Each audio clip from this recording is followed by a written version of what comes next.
Political news, sports news, crime news કે તમારા રાજ્યના સમાચાર, હવે દરેક ખબર પર રહેશે અમારી નજર. ગુજરાતનો સર્વશ્રેષ્ઠ ન્યૂઝ ચેનલ. ચાણસ્મામાં વર્ષો જૂની પરંપરા મુજબ શ્રી વારાહી માતાજી મંદિરે બળેવ્યા વધાવાયા. રક્ષાબંધન પર્વ નિમિત્તે ધાર્મિક વિધિ સાથે બળેવ્યા વધાવાયા. પરંપરાગત પર્યા વધાનું મુહૂર્ત પણ જોવાયું.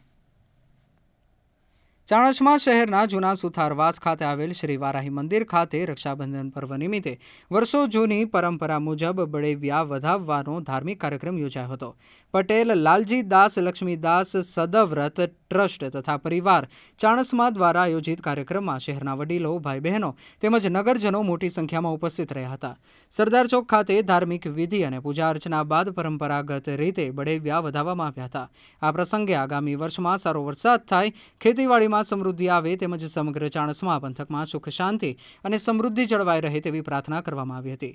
4 મહિનાના વરસાદનું પરંપરાગત મુહૂર્ત જોવાયું. કાર્યક્રમ દરમિયાન સરદાર ચોક ખાતે વર્ષો જૂની પરંપરા મુજબ પર્યા વધવાનું મુહૂર્ત પણ જોવામાં આવ્યું હતું. 4 કુંભાર ભાઈઓ માટીના ગડુલામાં પાણી ભરી હાથમાં લઈને અષાઢ, શ્રાવણ, ભાદરવો અને આસો એમ 4 મહિનાના વરસાદનું મુહૂર્ત જોવાની પરંપરા નિભાવવામાં આવી હતી. ત્યારબાદ હળ ઉપર માટીનો પાણી ભરેલો ગડુલો ફોડવામાં આવ્યો હતો.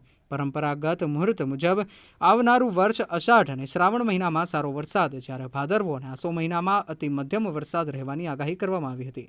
ચાણસ્મામાં પેઢીઓથી ચાલી આવતી આ પરંપરા આજે પણ શ્રદ્ધા અને ઉત્સાહ સાથે જળવાઈ રહી છે. રક્ષાબંધન પર્વના ધાર્મિક મહત્વ સાથે જોડાયેલી આ પરંપરામાં ઉપસ્થિત નગરજનોએ ઉત્સાહપૂર્વક ભાગ લીધો હતો. અંતે પટેલ લાલજીદાસ લક્ષ્મીદાસ સદવ્રત ટ્રસ્ટના ટ્રસ્ટીઓ તથા પરિવાર દ્વારા ઉપસ્થિત સૌ નગરજનોને રક્ષાબંધન પર્વની હાર્દિક શુભકામનાઓ પાઠવવામાં આવી હતી. રિપોર્ટર જય કિશન પટેલ, ચાણસ્મા.